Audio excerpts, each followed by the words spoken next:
Bienvenue dans Sharing is Caring, le podcast dédié au job sharing. Dans ce podcast, vous découvrirez des témoignages de duos inspirants qui ont pratiqué le job sharing.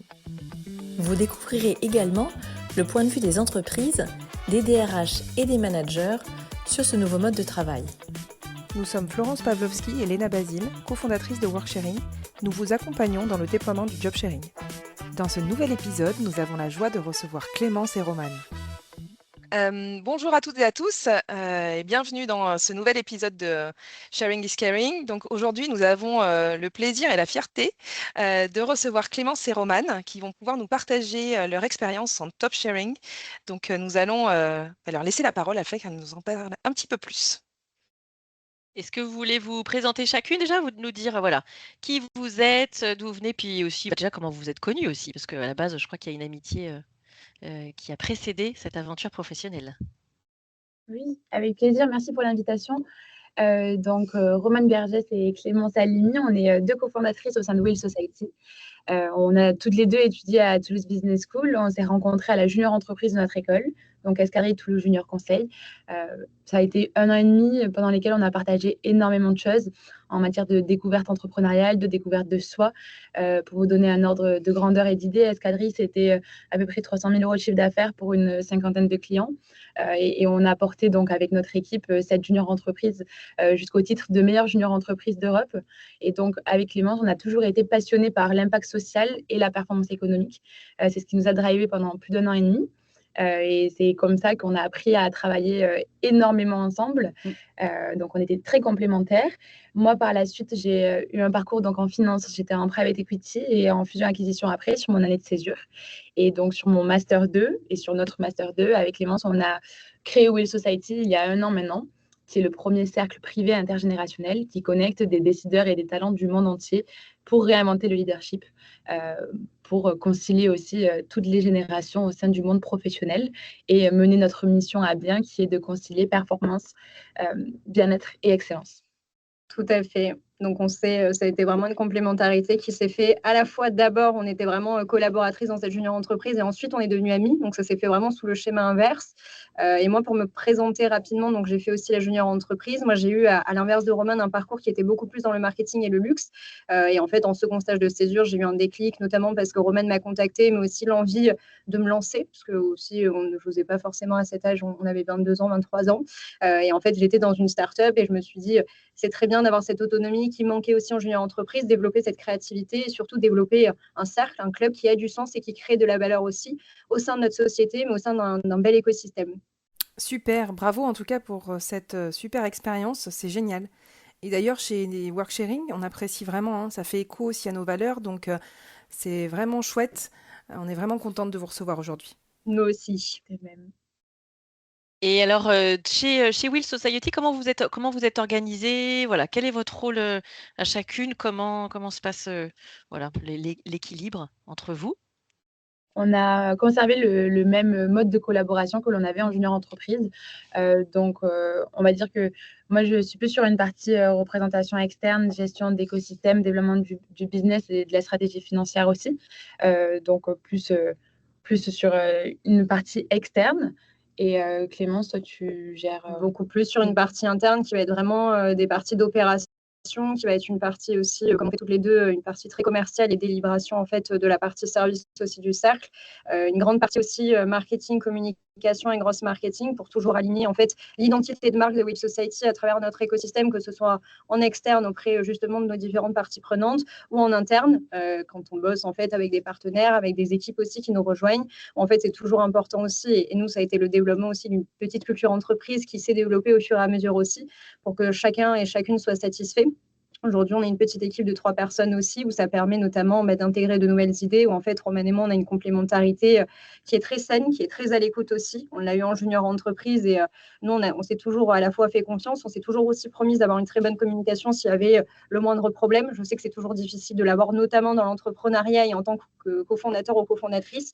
Et en fait, ce qui est génial, c'est qu'on se fait confiance, on prend les décisions assez vite, ce qui permet aussi, quand on est une plus petite équipe, voilà, d'avancer et de faire croître aussi l'entreprise. C'est-à-dire que dès que chacun et chacune a une idée, ça permet aussi d'être dans une sphère voilà, de bienveillance et d'ouverture d'esprit. Je pense que c'est important aussi là-dessus. Mmh. Super. Et justement, là, c'est intéressant ce que vous disiez sur un peu les règles que vous vous êtes données et lorsque vous avez décidé de vous lancer toutes les deux. Ce qui peut être intéressant, c'est de savoir un peu comment est-ce que vous avez, quelles sont les étapes en fait que vous avez mises en place de cette collaboration en duo. Et puis, quels ont été, vous parliez des éléments aussi de dire les risques potentiels, enfin voilà, le cadrage entre guillemets. Comment ça s'est passé? Qu'est-ce que vous avez mis en place concrètement pour que cette collaboration à deux fonctionne au mieux? On va dire que nous, c'était très intuitif et évident de nous associer, de lancer Will Society ensemble, parce qu'on a toujours été très, très performantes dans nos collaborations professionnelles et très fusionnelles en amitié aussi. Donc, le duo était extrêmement complémentaire. Ça n'a même pas été un sujet de se dire qui a quel rôle, qui fait quoi. C'était d'une évidence parfaite. C'est-à-dire que depuis le départ, Clémence, par exemple, c'est une machine de l'opérationnel qui va pouvoir transformer concrètement toutes des stratégies et des plans dans les 48 heures qui suivent. Donc, sur ça, il n'y a jamais eu de bon, on fait quoi, comment, qui fait quoi. C'est qu'on collabore avec transparence. À chaque fois, c'est évident, même on ne se parle pas forcément sur certaines choses et pourtant, ça coopère parfaitement.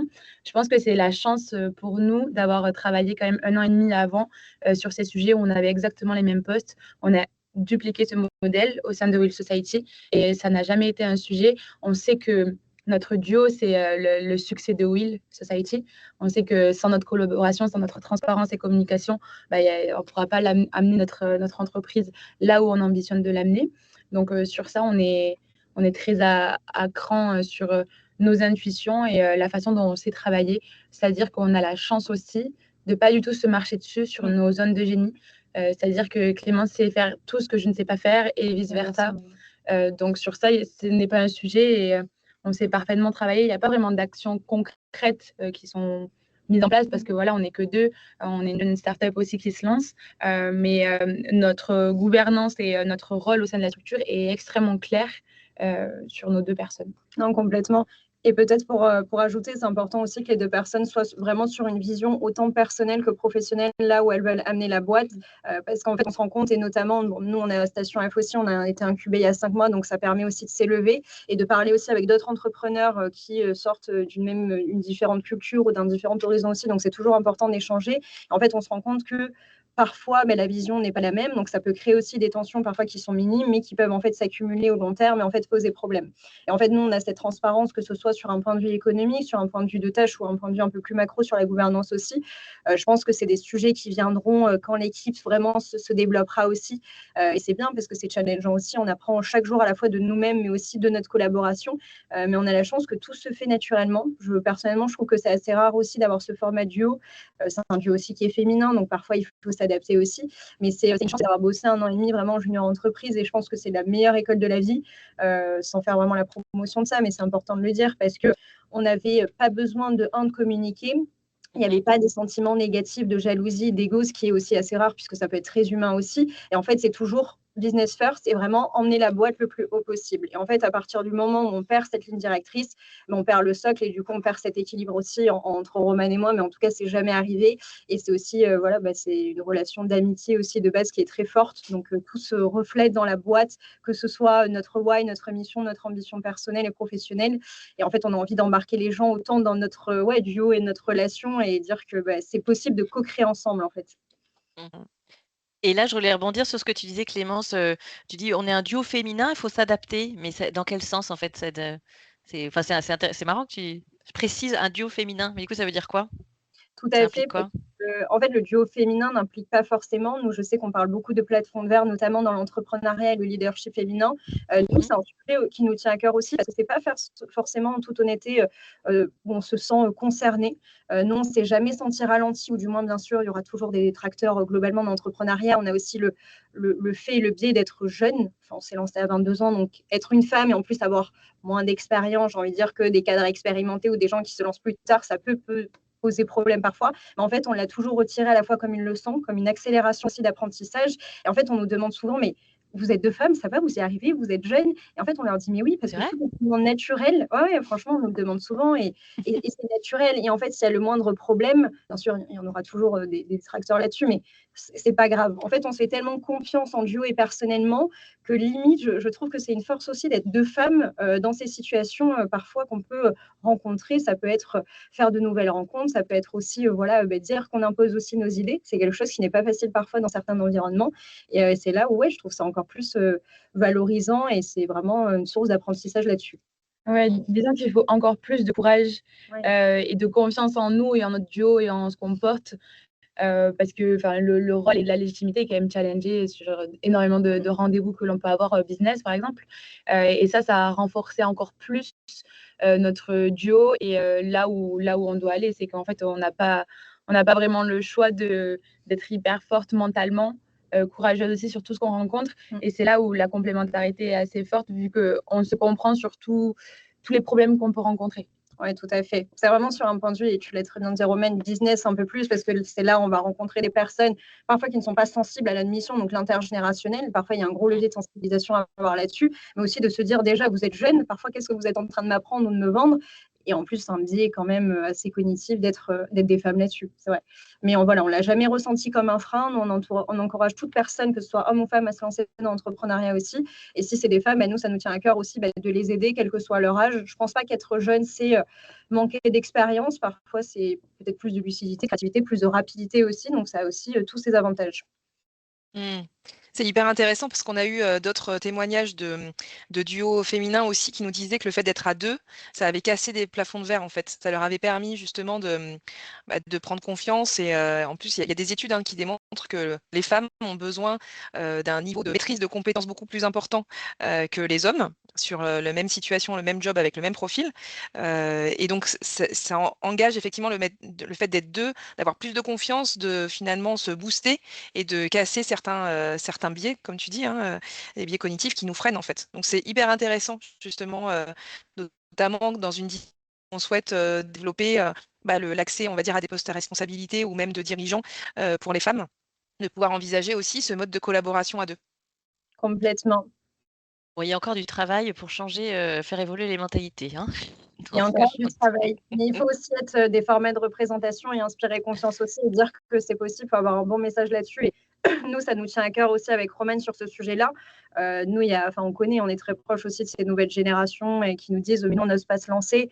Allez-y, c'est surtout ça le message, que vous soyez homme ou femme, que vous ayez une culture différente, un parcours de vie différent, une éducation différente, allez-y. Et en fait, le plus important, je dirais, c'est qu'il faut toujours prendre du recul et se remettre en question, parce qu'on le voit, la plupart des fondateurs ou cofondateurs, là où ils foirent principalement, c'est des questions d'ego, de non-maîtrise aussi, parce que la boîte va trop vite et que malheureusement, parfois c'est difficile de suivre aussi.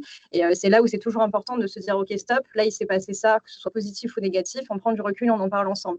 Donc, je dirais que ça dépend des personnalités, ça dépend de la vision de la vie et de la boîte, et que c'est là où c'est important de stopper, de prendre vraiment ce recul qui parfois est difficile, notamment en plein de développement de boîte. Et alors justement, c'était quand la dernière fois que vous avez dit: «Là, il faut qu'on se pose et il faut qu'on en parle», c'était quel sujet? Enfin, si vous avez envie bien sûr de le partager, mais au moins pour avoir du concret pour vivre votre quotidien. Bah, des fois, c'est, vu qu'on est que 2, les décisions, on les prend extrêmement vite. Je pense qu'on peut se mettre d'accord sur des décisions en moins de 30 minutes. Pour le moment, il y a peu de risques étant donné que c'est que nous qui sommes exposés aux risques que l'on prend. Donc Mmh. ça, c'est différent que si on avait déjà plusieurs collaborateurs dans la structure. Donc pour le moment, tout se passe très, très vite. Dès qu'il y a un sujet, nous, on communique, toutes les secondes avec Clémence.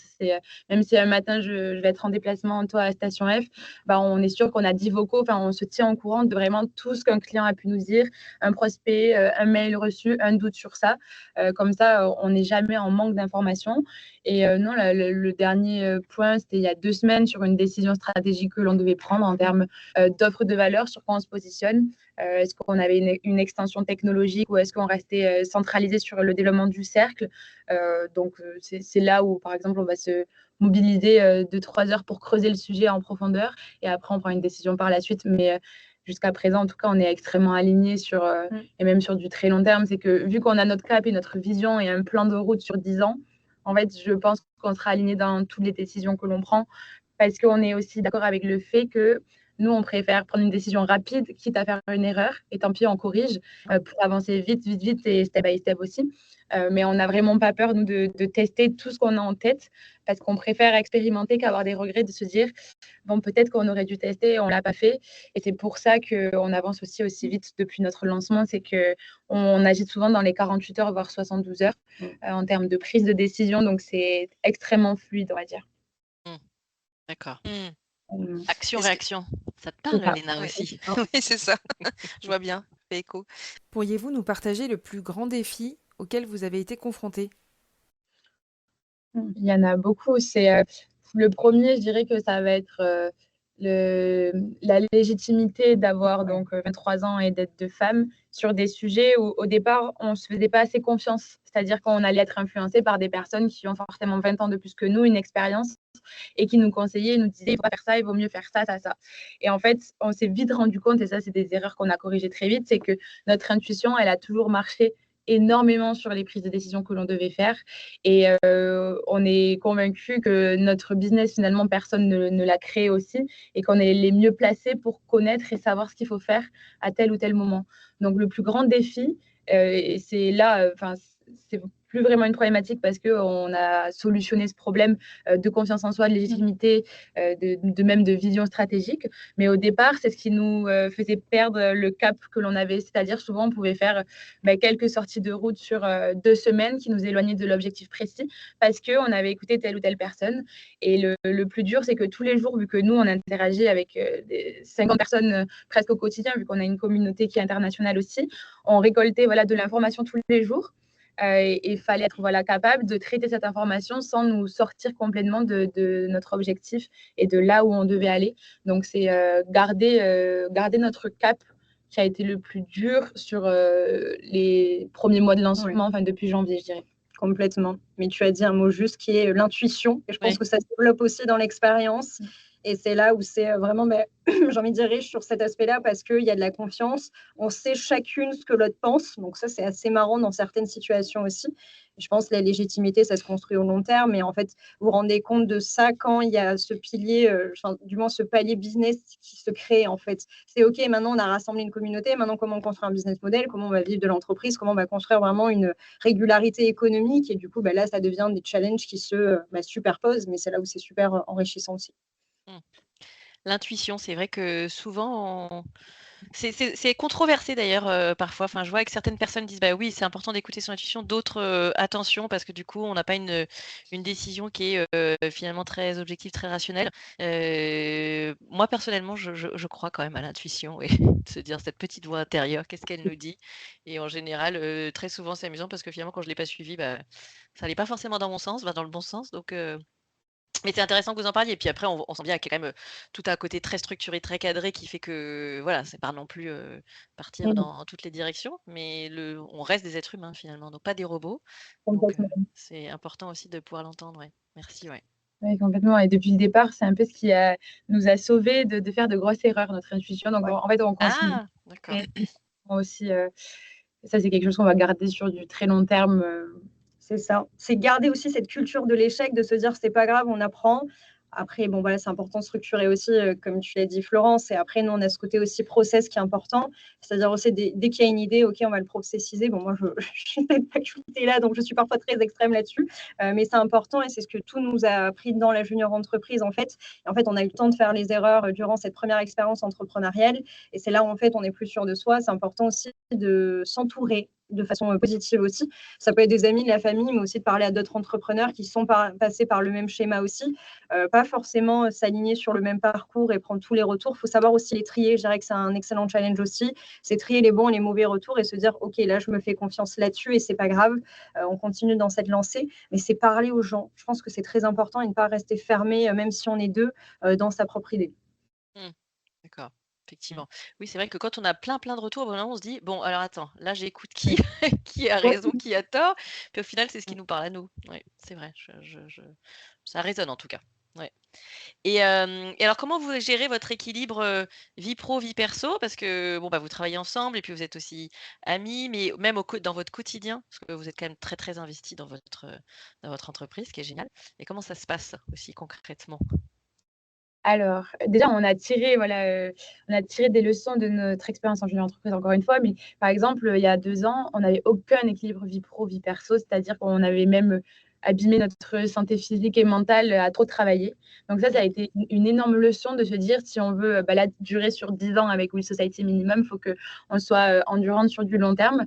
Donc, depuis les premiers jours où on a créé l'entreprise, on s'est imposé un rythme qui mêlait le travail, le sport, la santé, la nutrition aussi en partie. Donc, sur ça, on fait extrêmement attention, même de savoir quand est-ce que l'autre a besoin de stopper, de couper.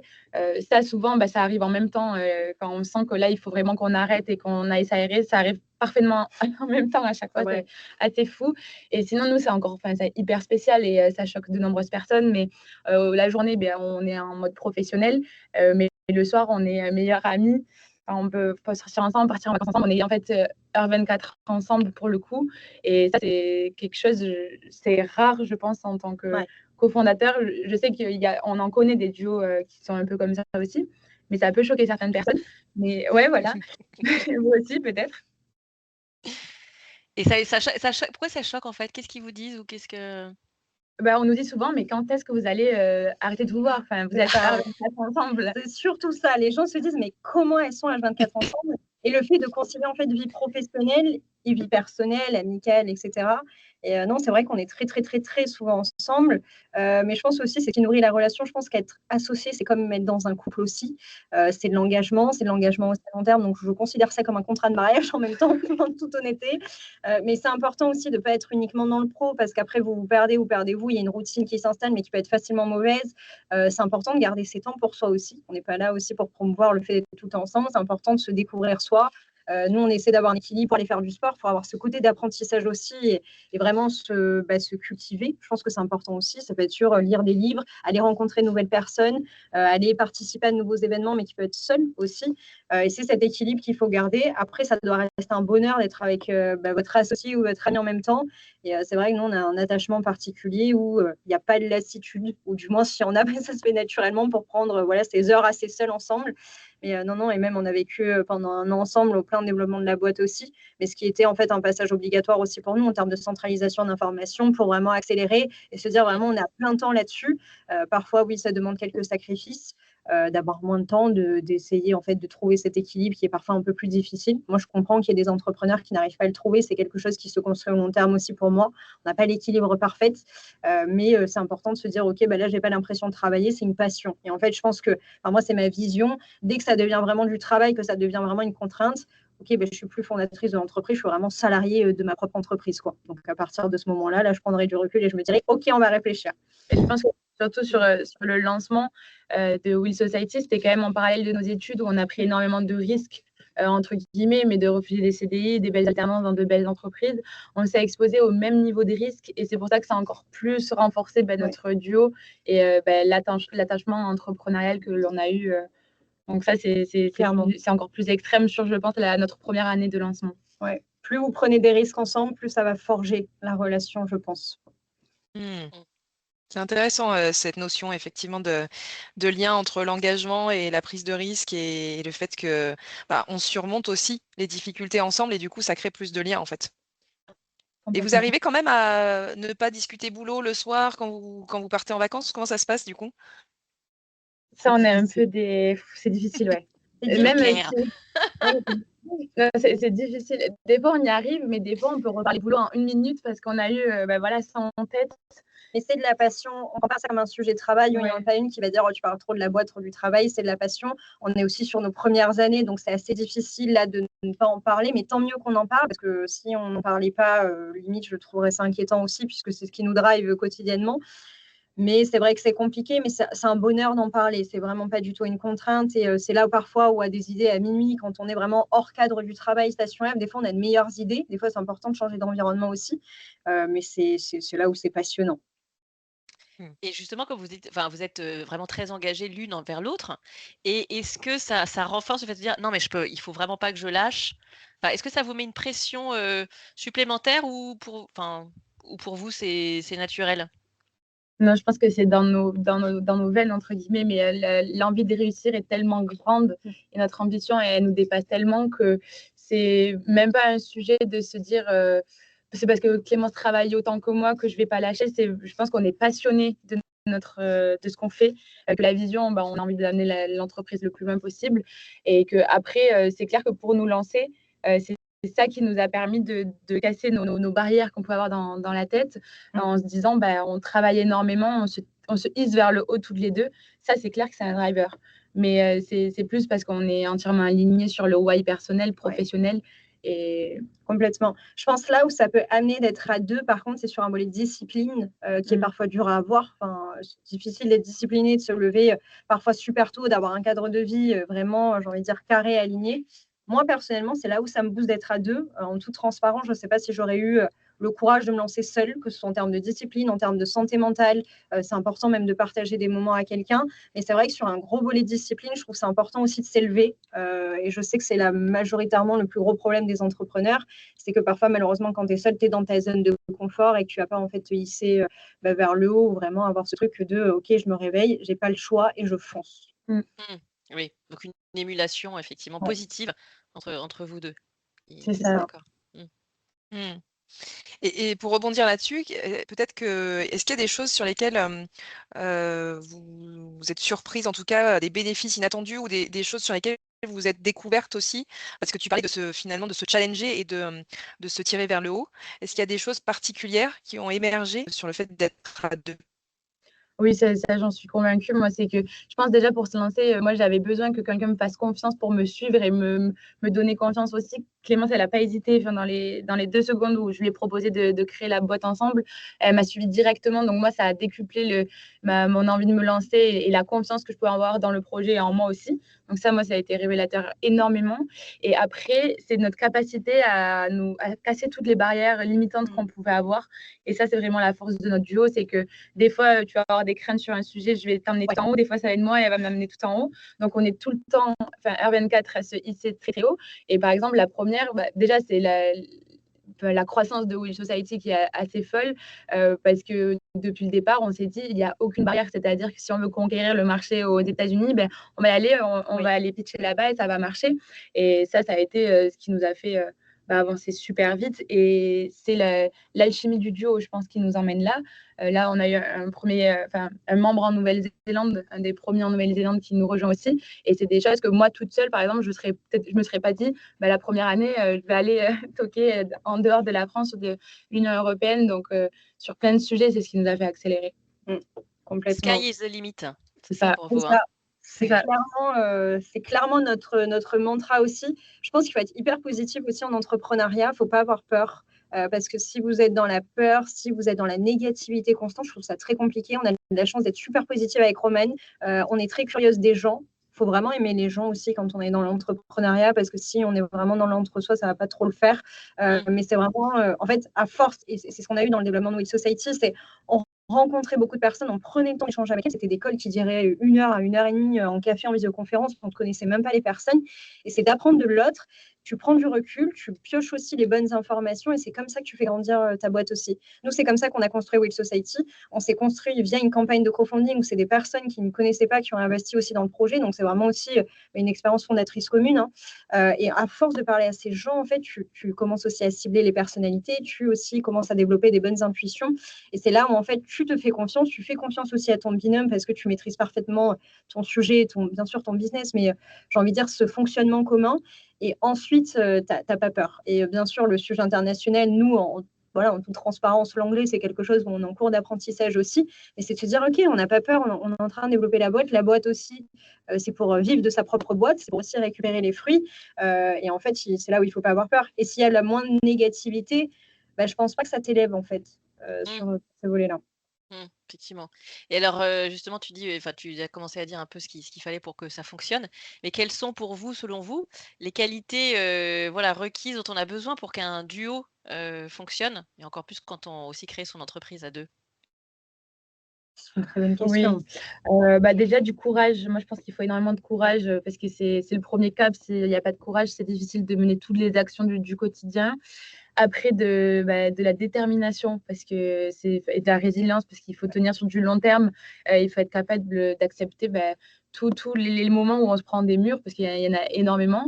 Et après de l'ambition pour pouvoir porter l'entreprise aussi extrêmement haut.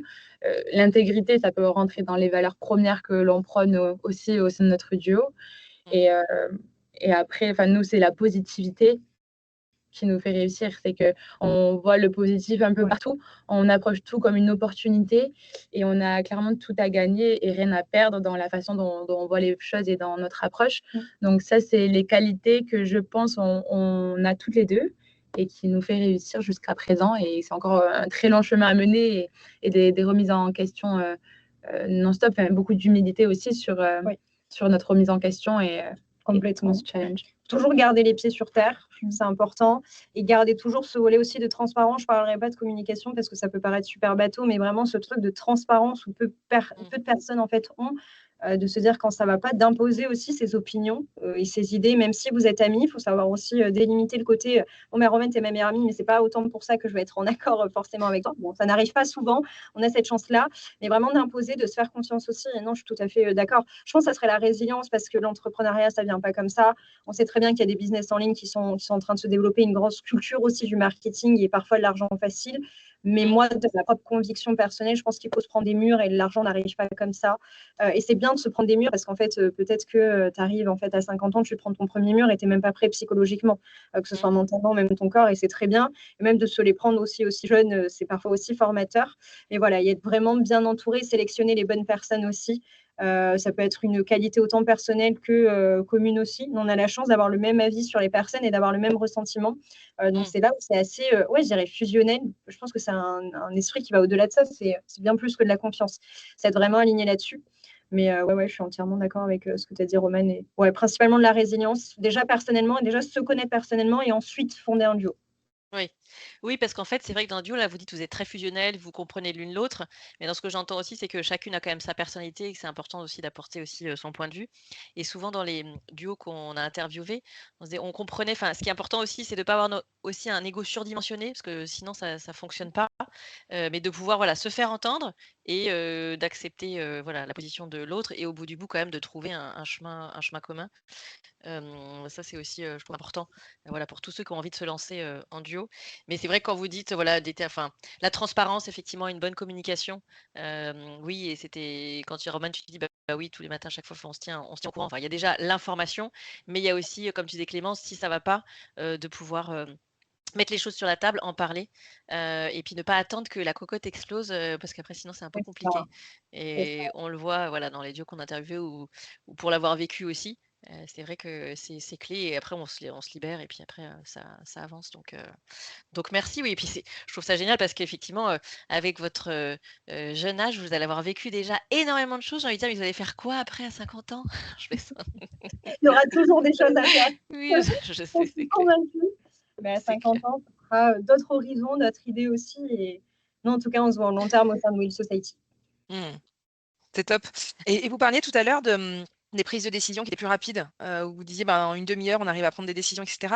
Est-ce qu'il vous est arrivé de prendre des décisions seul, de façon isolée, ou est-ce que vous partagez toutes les décisions, et est-ce qu'il y a déjà eu un mode opératoire, entre guillemets, que vous vous êtes mis entre toutes les deux en disant s'il y en a une qui n'est pas là, l'autre prend le relais, et puis de toute façon on se fait confiance. Enfin, comment ça se passe sur cette prise de décision? Alors, les décisions stratégiques et globales, elles sont tout le temps prises toutes les deux, ça c'est certain. Après, vu qu'on a toutes les deux nos zones de génie et expertise, Clémence, elle peut totalement prendre une décision sur quelque chose où moi, je n'ai pas forcément d'avis, et où on se fait entièrement confiance. C'est-à-dire qu'on sait aussi énormément déléguer les sujets où on n'est pas experte chacune, et on se fait confiance sur ces sujets-là. Et ça, c'est un gain de temps aussi dans le quotidien, parce qu'on ne peut pas non plus s'appeler est-ce que je fais ça, est-ce que j'envoie ça. Non, c'est beaucoup d'autonomie sur des points où on se fait confiance, sur des petites décisions du quotidien. Et après, tout ce qui est stratégique, ça, évidemment, on en parle ensemble, on le creuse et on réfléchit ensemble tout le temps. Complètement. J'aime bien cette idée de zone de génie. Oui. Ça me plaît bien. Et alors là, vous êtes dit, vous nous avez parlé d'un plan à 10 ans. On sent que vous projetez, c'est très clair de vous projeter sur le long terme, je trouve ça génial. Après, si un jour, si un jour, franchement, il y en a une de vous deux, ou je sais pas, peut-être que ça arriverait toutes les deux finalement, vous avez envie d'arrêter, comment ça se passerait ou qu'est-ce que vous avez prévu? Parce que tout à l'heure, Clémence, tu parlais, c'est un peu comme un contrat de mariage. Et est-ce que vous avez prévu aussi quelles sont les clauses de sortie que vous vous êtes fixées? Alors, ça, on est un peu plus au jour le jour sur cette décision. Après, on est assez alignés sur nos objectifs professionnels, financiers et personnels. Donc, on est sur les mêmes niveaux d'objectifs. Nous, ce qu'on dit là aujourd'hui, en 2025, on verra si ça dure dans le temps, mais je pense. Mais notre sortie idéale, et si ça se passe comme prévu, c'est parfait, c'est qu'on sorte en même temps et qu'on arrête en même temps. Et si ce n'est pas le cas, c'est aussi OK et chacun pourra faire sa vie personnelle, professionnelle, en fonction des opportunités rencontrées. Sur ça, je trouve ça très difficile de se projeter. Juste là où on est aligné, c'est l'objectif à atteindre avec Will Society. Et une fois que celui-ci est atteint, après, chacun fera ce qu'il veut. Et Ouais. Faut pas non plus se mettre de pression, je pense, dans le sens où, OK, tu as dit 10 ans, donc tu sortiras dans 10 ans. C'est une aventure aussi, c'est là où il faut prendre un peu de recul. Si la personne n'est plus j'ai envie de dire, dans l'atmosphère, dans l'entreprise, qu'elle est plus dedans, faut pas forcer non plus. Après, on ne sait pas et l'aventure va continuer là-dessus, il n'y a aucun doute, mais il peut toujours arriver des choses. Ça peut être des éléments de vie qui ne sont pas forcément prévus ou des contextes aussi. On est consciente aussi que ça peut arriver. On n'est pas non plus dans l'idéalisation et dans le monde des bisounours de se dire trop bien, on va être main dans la main pendant 20 ans, on ne va pas se lâcher. Il y aura des moments difficiles, il y aura des moments où il faudra de la transparence et de la communication là-dessus. Mais après, voilà, nous, dans notre idéal, c'est vraiment de rester à 10 ans et ensuite on verra. Ça peut être plus, ça peut être moins. Je pense que c'est difficile en tant que fondateur aussi de se séparer de son bébé. C'est un gros cap aussi. Mais déjà, il faut amener Will Society le plus loin possible, développer aussi une équipe le plus loin possible. Et si voilà, il doit y avoir quelqu'un qui remplace justement cette gouvernance, nous, ce sera avec grand plaisir. L'objectif, c'est que ça perpétue dans le temps.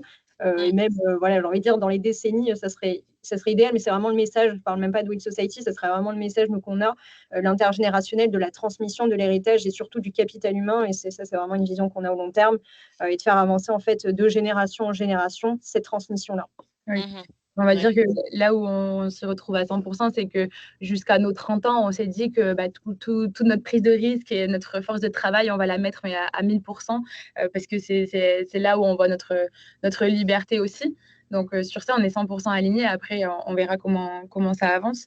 Mais jusqu'à présent, là où on s'est déjà questionné, c'est du fait qu'on soit dans un environnement qui nous hisse énormément vers le haut, avec des experts, des dirigeants, des C-level qui ont énormément d'expérience.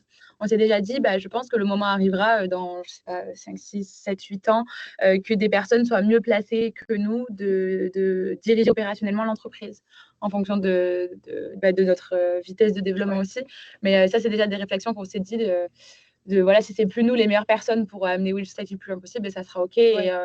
Et sur ça, on est assez alignés aussi. Ouais, c'est surtout le bien-être de la boîte avant tout. Et là, il n'y aura pas question d'ego de se dire non, mais on reste alors qu'on ne suit plus, que ce soit opérationnellement. C'est très bien qu'il y ait parfois des propres CEO qui n'arrivent plus à suivre leur boîte alors qu'ils ont été fondateurs aussi. Donc, non, on a assez de. Je pense que c'est une question de maturité aussi, de se dire faudra délaisser quand ça sera le bon moment de délaisser aussi. Oui, c'est intéressant, mais c'est courageux aussi de se dire ça et de se dire ça, on n'est plus, ça correspond plus. Carrément. Et c'est vrai que oui, on posait aussi la question parce qu'on avait interviewé un duo, ils sont ils sont mariés, enfin, en tout cas, ils sont ensemble dans la vie perso et ils ont créé l'entreprise. Et c'est vrai qu'ils se sont dit très clairement, voilà, pour l'entreprise, on s'est donné, on s'est écrit, voilà, pas les conditions de sortie, mais si ça fonctionne pas, voilà comment on fait, voilà ce qui se passe. Et pour que ça n'entache pas leur vie personnelle, parce qu'ils sont effectivement aussi ensemble dans la vie perso. Donc, on sait que c'est aussi une façon de se sentir aussi à l'aise, parce qu'on voit aussi dans les duos qu'on commence à accompagner là, ou alors moi aussi quand je l'ai vécu, c'était de se dire ok, on travaille ensemble pour combien de temps, et puis comment on fait s'il y en a un qui veut plus, comment ça se passe, comme ça on est aussi plus serein, et je trouve que ça fait une pression aussi en moins, voilà, pour avancer tranquillement ensemble. Ouais, c'est 100% aligné. Mais nous, c'est pareil, par exemple, on n'a pas encore de pacte d'associés entre nous deux. Ça sera le next step. Bon, on finit nos études là correctement, et après, c'est des sujets qu'on aura forcément pour mettre tout au clair, parce que c'est vrai que ça faisait 1 an où on était aussi en mode projet expérimenté. Oui. Et là, c'est passé à une autre échelle aussi, donc c'est des sujets qu'on va encore plus éclaircir. Et ça fait partie de l'aventure entrepreneuriale. Oui, c'est top. C'est top. Ouais, super. Donc, vous avez demandé de réfléchir un petit peu à trois mots qui représentaient votre votre partenaire, l'une et l'autre. Est-ce que vous pouvez nous partager du coup ces 3 mots chacune, l'une sur l'autre? Tu veux commencer ou je commence? Allez, vas-y. Attendez. Clémence, donc c'est le courage, l'énergie et la résilience. Ouais, carrément. J'allais dire merci pour ces compliments. J'allais dire la résilience en premier. Là, en deuxième, j'aurais dit que c'est la détermination sans faille c'est la détermination / l'ambition de viser toujours plus haut et d'avoir des rêves assez grands et assez fous. C'est très rare d'avoir des personnes qui pensent comme ça aussi. Et je dirais que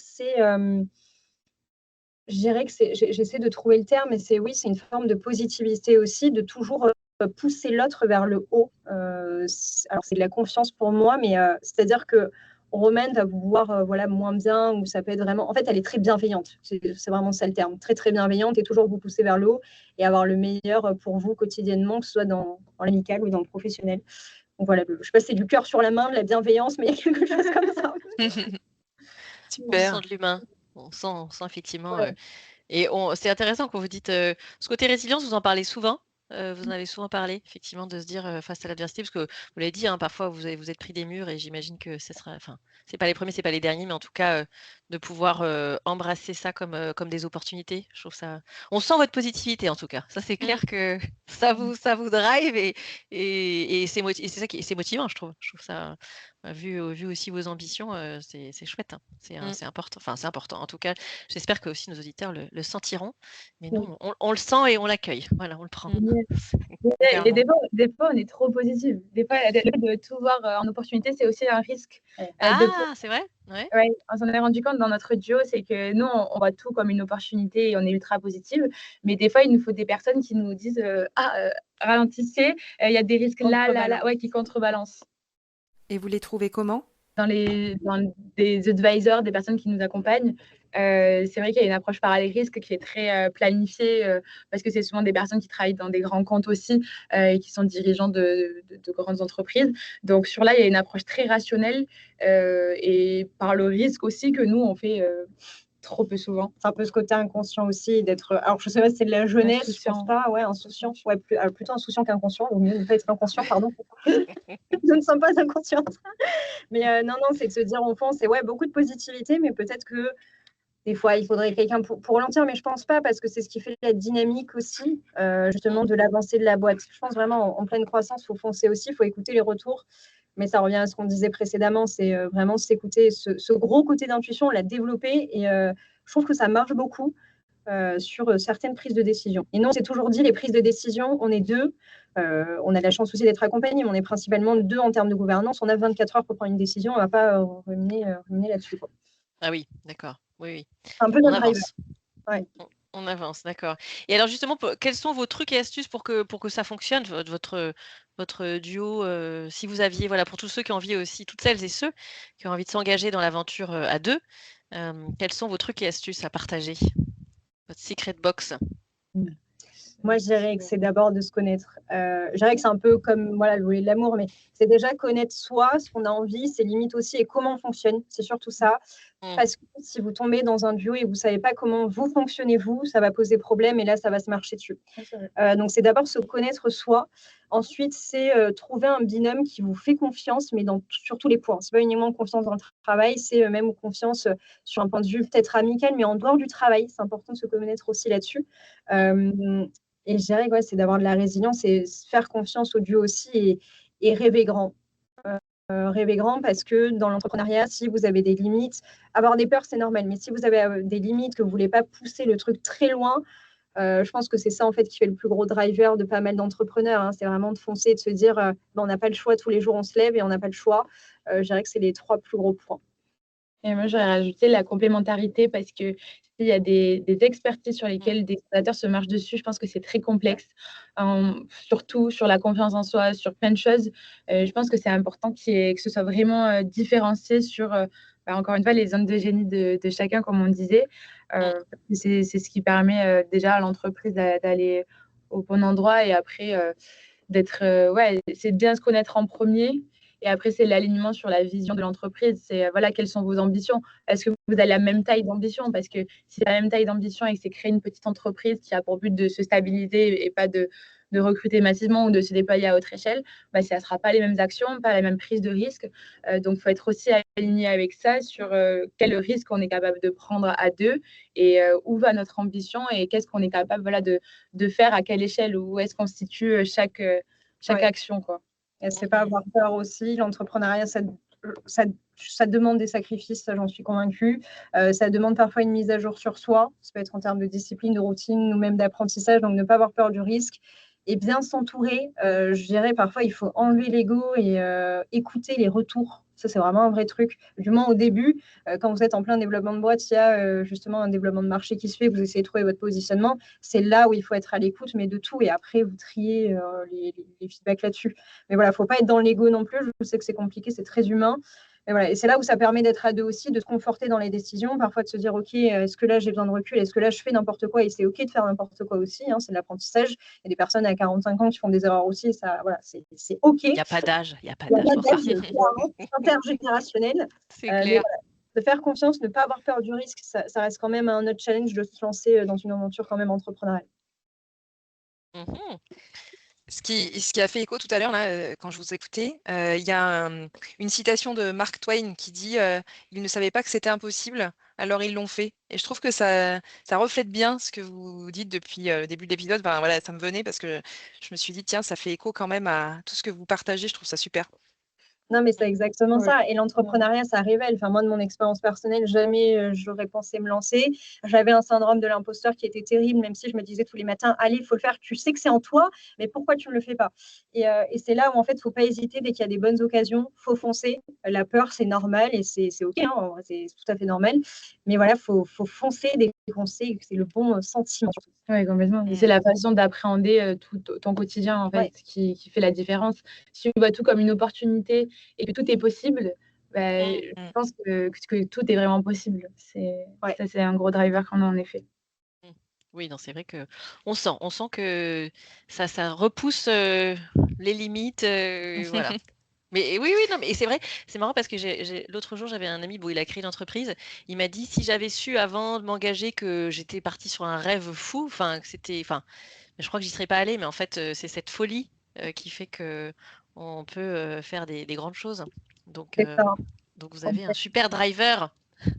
C'est très important. Et nous, dès qu'on s'est lancé, on était à fond. On ne savait même pas pourquoi. On n'avait pas le nom de l'entreprise. On n'avait pas non plus le qu'est-ce qu'on allait faire, hein, en toute transparence. Mais on avait ce why, c'est pourquoi vous faites ça. Et ça, ne l'a jamais l'oublier. Parce Et alors, que c'est quoi votre why, pour le redire? Oui, il est gros, hyper, ouais. Il est gros? Alors oui, allez-y, dites-nous. Bah, le premier, ça va être la liberté que l'entrepreneuriat peut nous offrir. Après, nous, c'est le Will Society, c'est la volonté d'avoir un impact positif sur notre société aussi. C'est comment Will Society va résonner dans des années et quelle transformation on peut apporter à chaque individu finalement et au capital humain des organisations. Donc, on a envie d'inspirer, de déclencher cette envie et de porter ou de hisser la nouvelle génération le plus haut possible aussi et de redonner une énergie vivifiante à des seniors ou des personnes encore plus expérimentées aussi. Donc, on a envie de contaminer positivement aussi tout l'écosystème que l'on est en train de créer et c'est à quelle hauteur on va être capable de créer cette valeur que l'on est en train de faire, qui est un peu une économie circulaire aussi de transmission, de savoir-être, de savoir-faire. Et on a vraiment envie, même au-delà de ça, de démocratiser un réseau qui soit accessible à n'importe quel jeune qui a un peu d'ambition. Donc, c'est comment voilà, on va redonner l'ascension sociale aussi grâce à Will Society. Donc, il y a un vrai impact sociétal et humain qui est fort. Complètement. Et en fait, le will, c'est vraiment la détermination et l'aspect de volonté. Et le society, c'est d'avoir cet impact positif dans toute la société, et que ce soit l'éducation, que ce soit sur un point de vue individuel. On parle beaucoup de révéler son plein potentiel. On révèle son plein potentiel quand on est dans un écosystème ou dans un environnement qui croit en nous aussi. Donc, on croit beaucoup à nos membres au sein de Will Society. On les pousse à développer des projets, à donner leurs idées et vraiment ne pas avoir peur aussi. On casse ces silos générationnels et de hiérarchie aussi. Et avoir vraiment un impact dans les entreprises, les organisations, les associations. Enfin, c'est vraiment très macro là-dessus. Et c'est là où ça serait l'idéal à très très long terme. Alors là, on est monté tout en haut de la pyramide de Maslow avec l'épanouissement et l'impact sociétal, etc. Si on revient sur le bas de la pyramide, on va dire les besoins basiques. Si vous étiez un plat, si votre duo était un plat, un bon plat à partager, qu'est-ce que ce serait pour vous? Je sais les pâtes. J'allais dire des profiteroles, mais. Bon, on n'est pas alignés là-dessus, c'était un peu. Non, mais oui, des pâtes, oui, des pâtes. Ah, j'aurais dit les pâtes. Ouais, non. Parce que alors là, moi, j'ai juste pris parce qu'on en mange tout le temps. Alors, une, parce qu'on en mange tout le temps et que c'est là, en fait, on co-crée ensemble nos idées en mangeant des pâtes. Moi, c'est un truc qui m'a marqué. C'est vrai, c'est pas le truc le plus pertinent non plus. Mais en fait, à chaque fois qu'on montait la boîte, on se retrouvait le soir en sortant en fait, de nos stages notamment. On mangeait des pâtes, on bossait la boîte en même temps. Donc moi, c'est quelque chose qui m'a marqué. Donc c'est pour ça que j'aurais dit ça. bon, il va falloir nous donner la marque des pâtes pour créer. qui C'est crée pas la des meilleure idées. non plus. Barilla. Barilla, des fois, c'est les marques un peu plus simples. Super. Ah d'accord, génial. Et bon, on va peut-être manger plus de pâtes alors avec Léna aussi. Bonne idée. On pensera quand on mangera. Je penserai à vous quand je mangerai les pâtes en tout cas. C'est clair. Et alors, si vous deviez donner un slogan, une devise pour le top sharing, parce que vous êtes en top sharing finalement dans votre aventure, qu'est-ce que vous diriez en une phrase, une devise ou un slogan? Je parlerai toujours de cette complémentarité parce que le top sharing, c'est à deux. Je ne sais pas si j'ai un slogan parfait là-dessus, mais j'irai peut-être 3 mots-clés. C'est complémentarité, confiance et autonomie. Ouais, je parlerai vraiment mots-clés là-dessus et c'est vraiment se faire confiance et dépasser ses limites. C'est comme ça que j'ai définirais le top sharing. Oui, et que, à deux, ça décuple aussi tout l'impact que l'on Ouais. peut avoir pour conquérir le monde, entre guillemets, mais faire de très, très belles avancées, quoi. Ouais, complémentarité et dupliquer en fait tout ça à échelle un peu plus macro là-dessus, mais sur le top sharing, ouais. Merci. Donc c'est un peu à Merci. deux, on va plus loin, mais surtout plus haut. C'est ça. C'est ça, L'univers, c'est exactement. the limit. Oui, c'est ça. Sky is the limit. Oui, c'est ça. C'est Oui, à Top. deux, sky is the limit. C'est ça en fait. Hein, c'est j'ai ça. l'impression. D'accord. Ben merci. On va arriver à la Merci fin beaucoup. de notre épisode. Est-ce qu'il y avait quelque chose que vous auriez envie de partager avec nos auditeurs, quelque chose où vous vous dites ah mince, je l'ai pas dit et c'est important qu'ils le sachent pour se lancer à deux ou dans l'aventure entrepreneuriale? Croyez en vous. Ouais, Il n'y a croyez pas en de vous. barrière limitante, c'est juste dans la tête. Il faut se lancer, il faut sortir la tête de l'eau parfois et let's go. Il faut se faire confiance. Et ouais, je dirais juste un truc, c'est n'hésitez pas de parler de vos projets. Il n'y a pas de tabou là-dessus. Il ne faut pas voir la concurrence directement. J'avoue que je n'ai jamais trop compris ça. Ou en fait, c'est important de parler de ses projets, de ses ambitions et après les challenger. Tout à fait. Et ce qui nous sert le plus, c'est croyez en vous parce que personne d'autre que vous ne croira en vous. Enfin, il faut croire en soi et c'est plus important. Super. Merci pour cette note philosophique. Ouais. Et Merci beaucoup. Merci à toutes les deux. On est ravis de vous avoir eu. Moi, je retiens en tout cas ce positivisme, le rêver grand. Et donc, on vous souhaite d'exploser, de continuer. Enfin, vous avez déjà commencé à bien vous développer et de conquérir le monde. Et au-delà de conquérir, on sent le côté impact et d'apporter cet impact. Je pense que c'est un vrai plus pour les jeunes générations, mais aussi les anciennes générations. Et c'est pas que pour la France, tout le monde y a droit. Donc, je trouve ça génial que vous disiez, bah oui, autant aussi en faire bénéficier les autres pays. Donc, on vous souhaite une belle réussite et on va continuer à vous suivre de toute façon. Et je suis sûre que ça aura donné envie à certains de nos auditeurs et auditrices à se lancer ou en tout cas à vous suivre également. Voilà. Donc, un grand merci à vous et puis grand merci à toutes à les deux. bientôt. Merci. Au À revoir. bientôt, merci. Nous sommes ravis d'avoir passé ce moment avec vous. Nous espérons que vous en avez appris un peu plus sur le job sharing.